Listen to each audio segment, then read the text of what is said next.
You've talked about how lots of somewhere people might work with their hands or be in caring professions, and they're typically not afforded the same status in society, whereas a lot of the anywheres, the global citizens who are highly liberal, they're part of the laptop class, they can move around, they have this sense of achieved status rather than an ascribed status. And it all just was talking to me, and I thought, wow, he has really nailed it, and it does explain a lot of the political movements going on in Britain. So look, that was 7 or 8 years ago, David. Where are we, and does it still hold up? Yeah, well, thanks for that. It's a good sort of summary of the thesis through your own personal experience. I mean, a couple of things I would just add to it is that partly in response to some of the criticisms in the book, I mean, I would say both the anywhere and the somewhere worldviews are perfectly decent, at least in their mainstream form. The problem is that one of them has become over dominant in our political system. It sort of unbalanced the boat. And you've had Brexit and Trump, and you've had various sort of pushbacks against it, rather kind of incoherent, perhaps you might say, pushbacks against it. And the other thing I would say is that not only are both of these worldviews perfectly decent, but they're also quite complex. I mean, the anywhere somewhere thing caught the term sort of caught the political imagination, and it kind of went into the political vocabulary to some extent.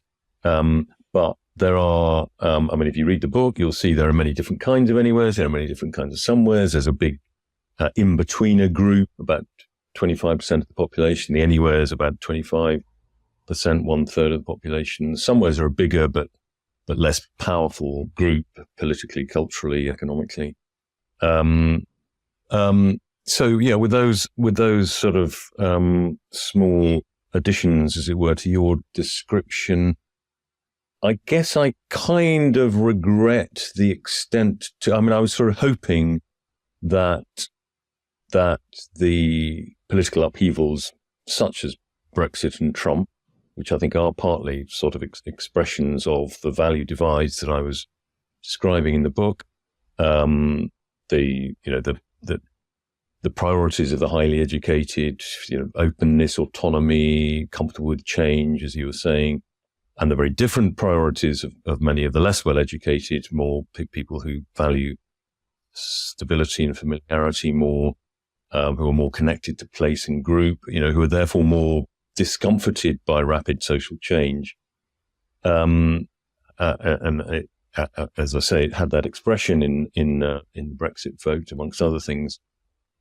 I guess I had hoped for a higher degree of regret, or at least a sort of a sense of a greater understanding on the part of the anywheres, the kind of liberal graduate class, of the problems associated with their over-domination of the political and cultural landscape.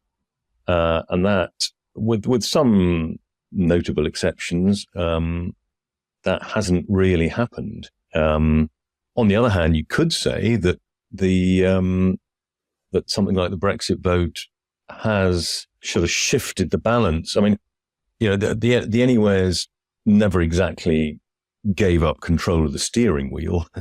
We ended up having this partly because the vote was very close.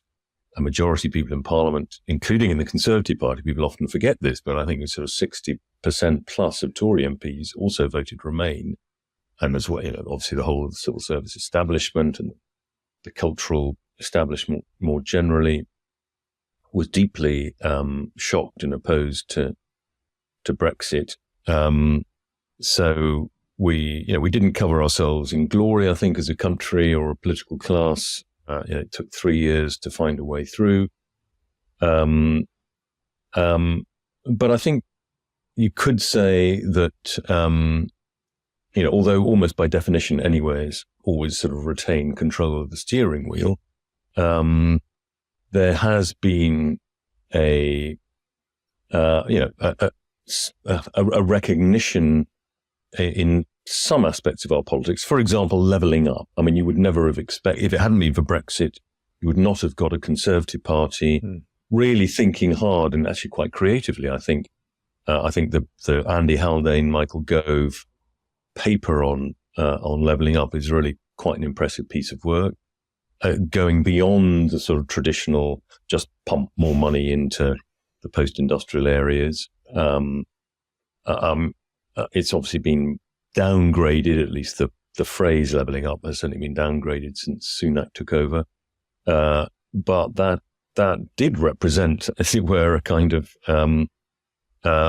somewhere priorities emerging into the mainstream. And actually, I heard John Cruddas, the Labour MP, talking the other day and saying how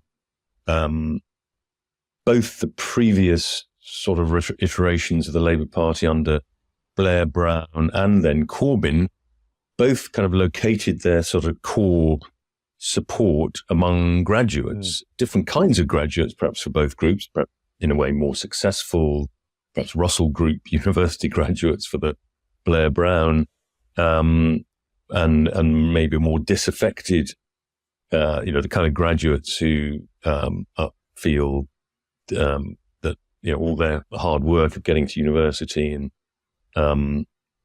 staying the course, and then they leave and they find they're not in graduate employment. They're in some 22 grand a year clerical job. That might be more the base of the sort of Corbynista, Bernie Sanders type revolt of the semi-educated.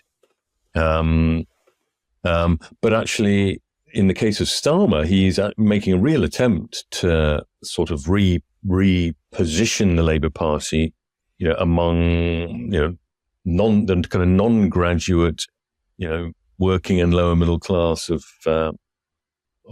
this country. I think but broadly speaking, I think perhaps a sense of disappointment that a sense of disappointment that the Anywheres have sort of failed to kind of acknowledge their power more.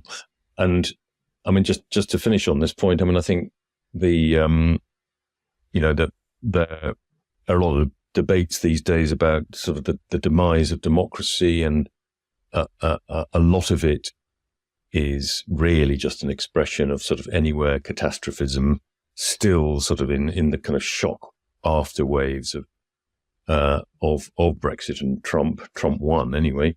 But actually, there is a kind of an alternative anxiety about, if not the death of democracy, then the sort of constraining of it, coming mainly from the political right, not so much the liberal and liberal left fear of a kind of Orbanism and the bending of the rules by somebody like Trump so they can stay in power forever.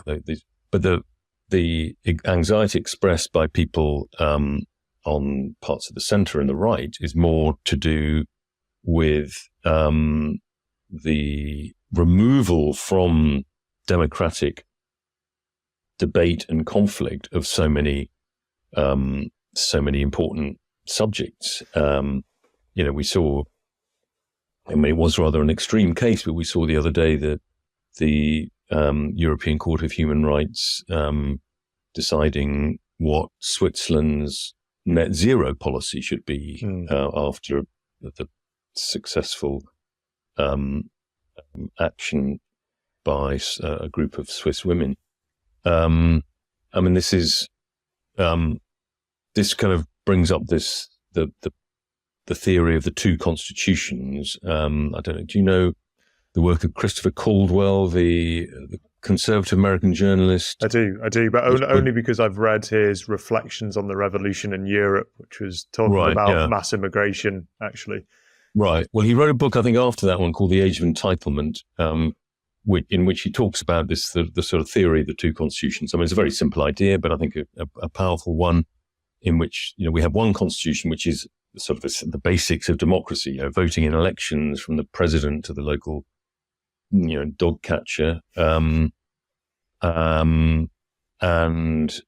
all the things that make that system work, the rule of law and so on.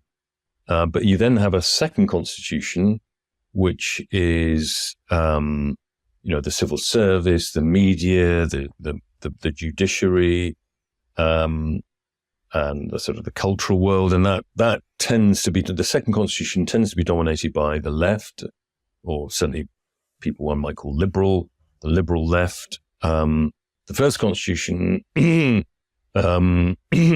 right, certainly in this country, the right has dominated the first constitution since the Second World War, but then finds its ability to actually change things according to the priorities that have got it elected, stymied by the domination of the second constitution.